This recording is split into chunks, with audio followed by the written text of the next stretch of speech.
સાતમ આઠમના મેળા બાબતે પૂરતી તકેદારી રાખવામાં આવી રહી છે. એનું જે નકશો લેઆઉટ પ્લાન છે એને ડીકન્જેસ્ટ કરી 30% સ્ટોલ્સ અને જે એના બીજા આપણા જે બીજા રાઇડ્સ છે એ ઘટાડવામાં આવી રહી છે, જેથી પૂરતી સ્પેસ ત્યાં મળે.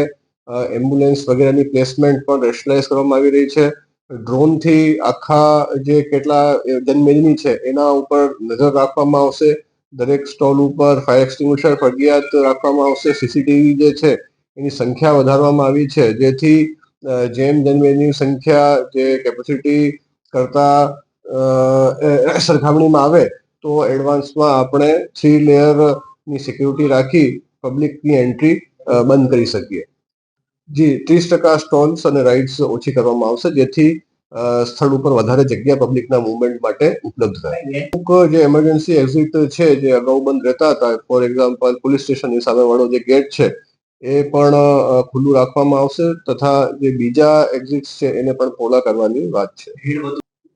જી, એમાં પણ હાઈકોર્ટની સૂચનાઓ, સરકારના બધા ધારાધોરણ એ બધાના ચુસ્તપણે નિયમ પાલન કરવામાં આવશે.